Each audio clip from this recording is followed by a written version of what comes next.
بسم اللہ الرحمن الرحیم۔ عتیق عثمان آفیشیل چینل کے ناظرین کو ایڈوکیٹ ملک عتیق عثمان کا سلام ہو۔ آج ہم دو ٹاپک پہ بات کریں گے۔ پہلے نمبر پہ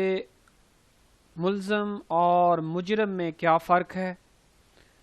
اور دوسرے نمبر پہ ملزم کے آئینی اور قانونی حقوق کون کون سے ہیں کہ اگر کسی پر کوئی الزام لگایا جاتا ہے تو وہ اپنے قانونی کون کون سے طریقے اختیار کر کے کون کون سے اس کے حق ہیں جو اسے حاصل ہیں، جس کے ذریعے وہ قانون سے اپنی مدد حاصل کر سکتا ہے۔ تو آئیے سب سے پہلے چلتے ہیں پہلے حصے کی طرف، جس میں میں آپ کو بتاؤں گا کہ ملزم اور مجرم میں کیا فرق ہے۔ ملزم، جب کسی پر کوئی کسی بھی جرم کرنے کا الزام لگایا جاتا ہے، کسی بھی مدعی کی طرف سے یا کمپلینٹ کی طرف سے، تو جس پر الزام لگایا جاتا ہے اس کو ہم ملزم کہتے ہیں۔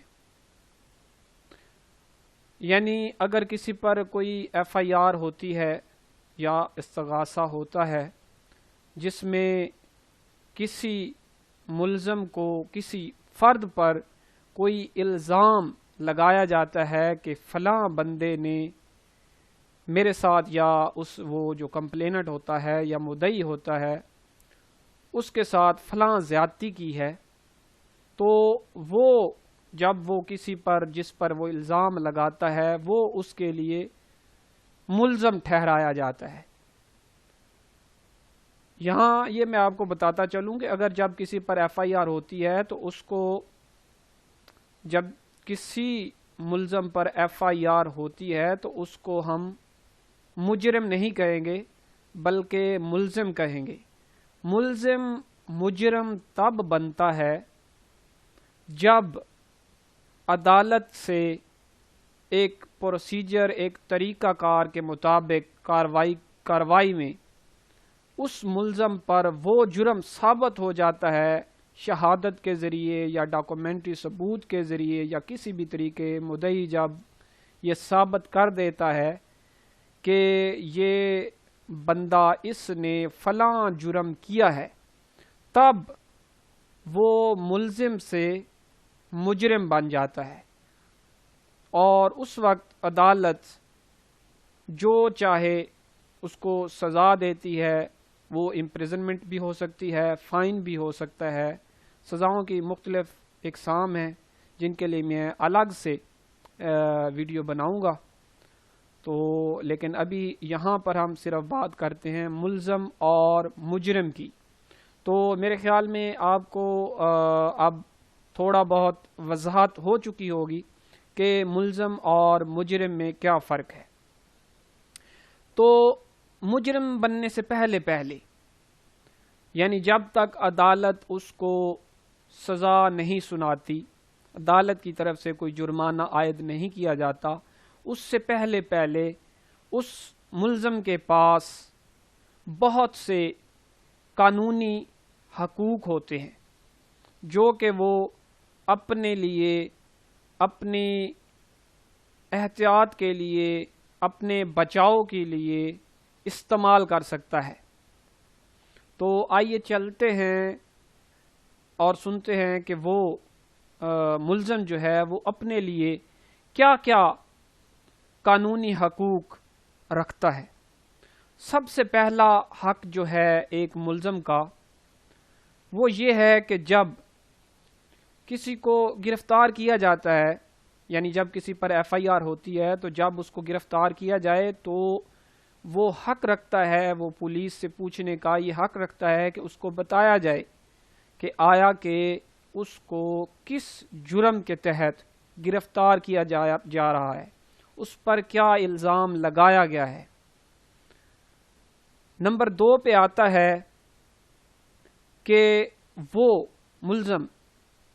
اپنی مرضی سے جو چاہے، جو اسے اچھا لگے، وہ اپنے لیے کوئی وکیل، کوئی ایڈوکیٹ، کوئی لائر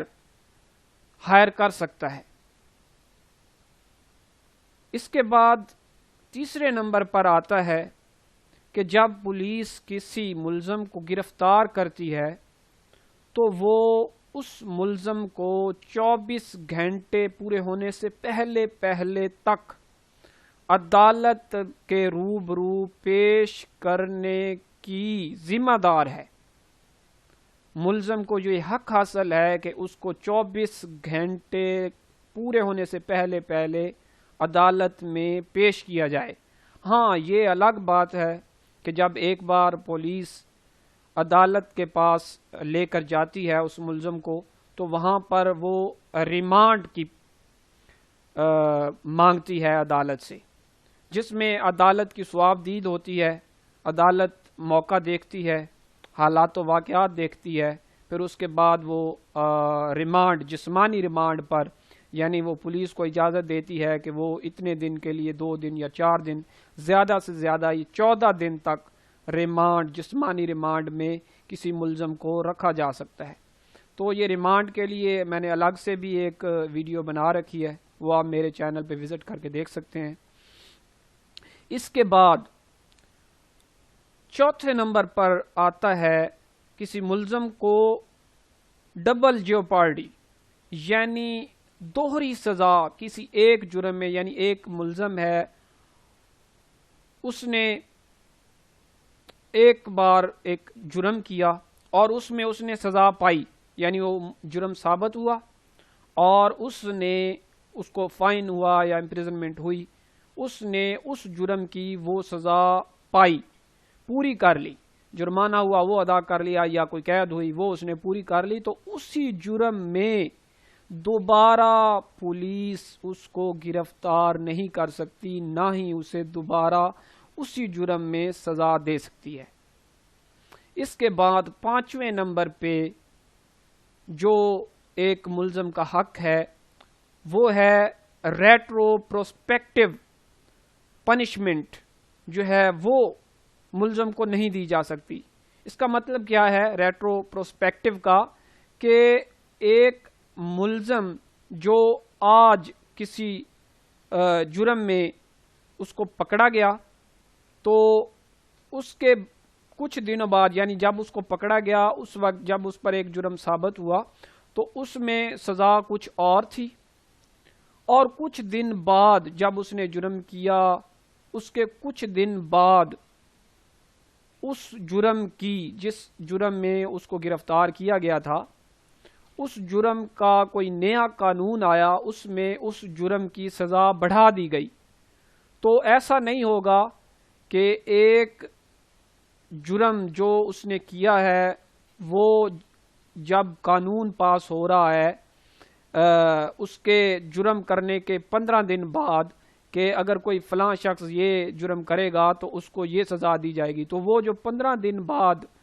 آپ قانون پاس ہو رہا ہے وہ سزا اس کو نافذ نہیں کی جائے گی، بلکہ جو وہ اس کو پہلے اس جرم کی جو سزا تھی وہی اس کو ملے گی۔ اس کے بعد 6 نمبر پہ آتا ہے کہ کسی بھی ملزم کو اس بات پر مجبور نہیں کیا جا سکتا کہ وہ اپنے ہی جرم کے خلاف گواہی دے۔ نمبر 7 پہ آتا ہے کہ جب عدالت چارج فریم کرے گی کسی ملزم کے خلاف تو اس کو وہ جو چارج فریم کیا جائے گا وہ پڑھ کر سنایا جائے گا کہ آپ پر یہ الزام لگائے گئے ہیں۔ نمبر 8 پہ آتا ہے جب کسی ملزم کے خلاف کوئی گواہی ریکارڈ کی جاتی ہے تو لازمی ہے کہ وہ ملزم بھی اس عدالت میں موجود ہو،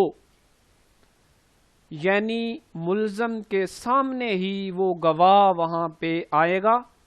اور گواہ ملزم کے سامنے جو گواہی دینی ہوگی وہ دے گا، اور وہاں پر اس ملزم کو یہ پورا حق دیا جائے گا کہ وہ ان گواہان پر جو اس کے خلاف پیش ہو رہے ہیں ان پر جرح کر سکتا ہے، ان کو یہ کہہ سکتا ہے کہ بھائی جو آپ کہہ رہے ہو وہ تو اس طرح ہے، میں تو وہاں پر تھا ہی نہیں، آپ جو کہہ رہے ہو وہ جھوٹ کہہ رہے ہو. یعنی یہ ایک الگ سے ٹاپک ہے، اگر اس کو ہم لمبی بحث میں جائیں تو یہ جرح کا ایک ٹاپک آتا ہے، اس پر بھی میں الگ سے ویڈیو بناؤں گا. تو اس کے بعد آتا ہے کہ 342 کی سٹیٹمنٹ ہوتی ہے ایک، وہ جو ہے وہ ملزم اپنی ریکارڈ کروا سکتا ہے. تو یہ بھی ایک وسیع ٹاپک ہے، اس پہ بھی میں الگ سے ویڈیو بناؤں گا. نمبر 10 پہ آتا ہے کہ ملزم چاہے تو اپنی فیور میں، یعنی اپنے آپ کو سچا ثابت کرنے کے لیے اپنے گواہ عدالت میں پیش کر سکتا ہے جو کہ اس کے حق میں گواہی دیں کہ بھائی یہ تو ہمارے ساتھ تھا جب یہ جرم ہو رہا تھا، یہ تو فلاں جگہ پہ تھا، یہاں پہ گیا ہوا تھا، یا اس کے ساتھ میں تھا تو اس نے کچھ ایسا کیا ہی نہیں. تو یعنی وہ ملزم چاہے تو اپنے حق میں گواہ عدالت میں لا سکتا ہے اور پیش کر سکتا ہے اور ان کی گواہی ریکارڈ کروا سکتا ہے. اس کے بعد ملزم چاہے تو میڈیکل کی ریکویسٹ کر سکتا ہے، اپنے آپ کا میڈیکل کروانے کی کورٹ سے ریکویسٹ کر سکتا ہے کہ بھائی اگر کوئی اس پر کوئی اس طرح کا الزام لگایا گیا ہے جس کو میڈیکل، اگر وہ اس ملزم کا میڈیکل کیا جائے اور اس کو غلط ثابت کیا جا سکتا ہو اس جرم کو، تو وہ چاہے ملزم تو وہ اپلیکیشن دے کورٹ میں کہ بھائی میں تو اس قابل ہی نہیں ہوں، میرا تو میڈیکل کیا جائے، میں تو اس قابل ہی نہیں ہوں کہ میں یہ جرم کر سکوں. ٹھیک ہو گیا. اس کے بعد نمبر 12 پہ آتا ہے کہ اگر ملزم کو لگتا ہے کہ جس عدالت میں اس کا ٹرائل ہو رہا ہے، جہاں پہ اس کا کیس چل رہا ہے، وہ لگتا ہے اسے کہ عدالت پارشلی طور پر وہ دوسری پارٹی کی حمایت کر رہی ہے، بلا وجہ وہ دوسری پارٹی کی حمایت کر رہی ہے، یا وہ اس کا ریلیٹیو ہے دوسری پارٹی کا، ملزم کو یہ لگتا ہے کہ یہ اس کے وہ دوسری پارٹی کے حق میں فیصلہ دے گی، تو ملزم یہاں پر اپنی اپلیکیشن دے کر اپنا کیس ٹرانسفر کروا سکتا ہے کسی اور عدالت میں، تاکہ جو اس کا کیس ہے وہ شفاف طور پر اس کی سنوائی ہو سکے. تو اس کے بعد جو 13 نمبر پر آتا ہے وہ یہ ہے کہ اگر چھوٹی عدالت میں اس ملزم کو